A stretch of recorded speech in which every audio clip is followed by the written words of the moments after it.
Prvo htjela bih se zahvaliti puno na pozivu da budem ovdje danas sa vama u druženju ekonomista Srbije, gospodine Vlahović, i također moje dragoj prijateljici, guvernerki Irena Radović. Svakako želim pozdraviti sve druge prisutne na panelu. Uvijek mi je drago biti u Crnoj Gori. Sad, izvinjavam se, preći ću na engleski, jer kad je professional language, onda lakše mi je na engleski, da slučajno nešto ne pogrešim. Okay, in fact, as it was mentioned, in the last couple of years, the world, including the region, faced one of the inflationary episodes, which has not been seen in the last couple of decades.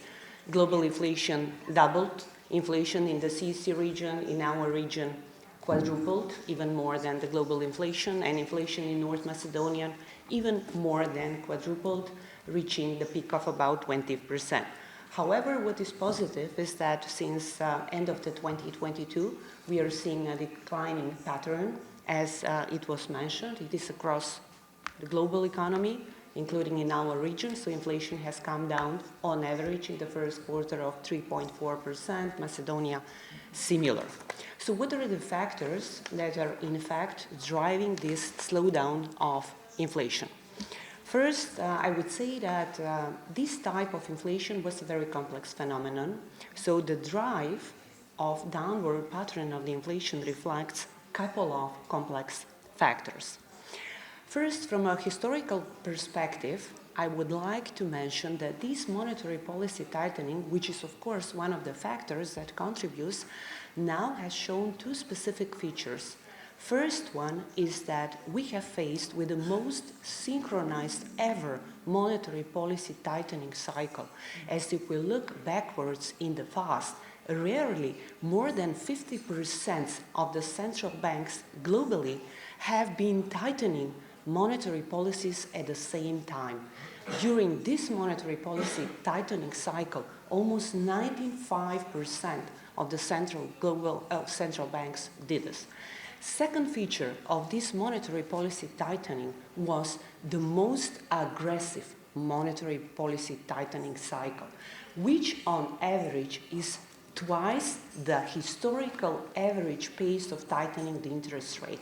If we just look at the CEC region, the pace of the tightening of the interest rate was in the range of about 500 basis points, but in some economies exceeding even 1,000 basis points. In this region, Western Balkan region, on average, 450% was the increase of the policy rates. Of course, in the countries that they have this instrument to use, in the North Macedonia as well, 450%.